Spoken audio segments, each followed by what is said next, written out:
James, so what was the difference for you guys in the second half? I think they just, in the first half, we were the more aggressive team. We were the more aggressive team in the first half, and I think in the second half, they became the more aggressive team. They started to make shots. We started to miss shots, and I think they just, the crowd got into it. They picked up the energy, and I think they just, played a better half, and that just happened to be the half where the game was on the line. They got back into it. Got confident, start feeling good about what they were doing. And, when you're on another team's home floor, it's our job to try to limit that, and not allow those types of things to just carry on. And tonight, we just wasn't able to weather that storm in the second half. And, they was able to get one on us, even though we had them down for a while. How tough, and you guys obviously exerted a lot of energy. You come back last night, you're playing for a third time in 4 nights. How much does it just kind of catch up to you playing this much in this short period? I wouldn't even say it catches up to you. As professionals, we had these type of stretches throughout the season all the time. When you playing on a back-to-back, I'm sure every team that's playing against a team on the back-to-back is over there saying, they tired, they played last night. But for us, I'm never thinking about we played last night. I'm always present.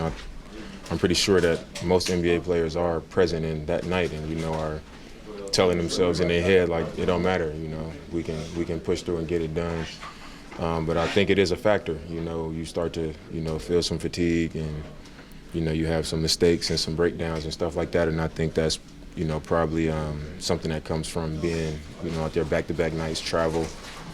And it probably had played a part tonight, especially with how we played at the end of the game. It shows that,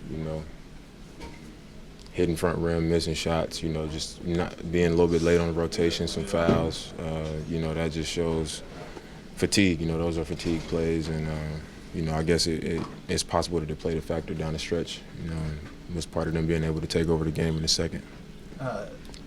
You got up to like 28 points, I think, in first part of the first half, and then they started throwing different coverages at you.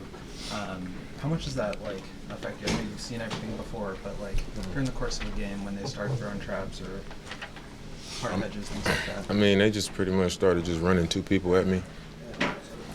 And when the team is playing that way, I think it's just my job to accept it and just make sure that I get the ball out of that double team. And then once I get it out, it's a 4-on-3 game in our advantage, and I just got to trust that we're going to take advantage of it and, get the ball out. And then other times I got to just attack it. I can't give in to it.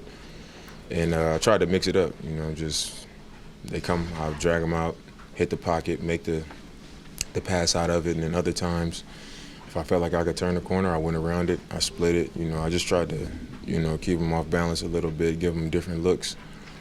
But it's always tough to play against that. I think I'm able to manage and still find a way to get things done, but there's a way to play against it, and the way to do that is to accept it and, play to the advantage that it gives our team if I get the ball out, and then also attack when I can.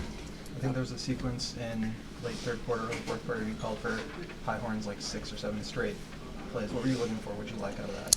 I just liked having that coverage so high up the floor, and then I'm able to get downhill with a lot of real estate. And a couple times I was able to get in there and score. A couple other times, I'm coming from so far that the help has to come all the way over early, and I can see where the play is. So, a lot of times I'm coming, downhill from half court. I see the guy pulling all the way over out the corner, so I can see where the play is.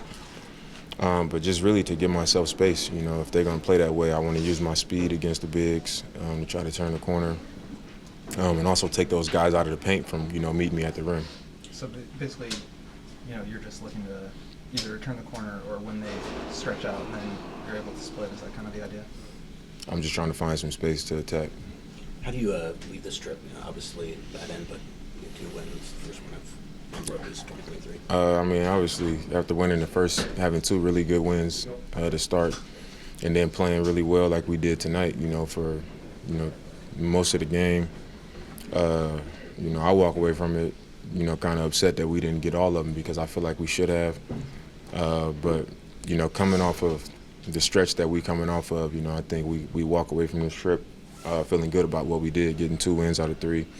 and also playing a good game tonight. We played a good game. You know, so I think we'll take it. You know, you go home 2-1 on a trip like this when you could easily lose all three. So, you know, I think it was a solid trip for us.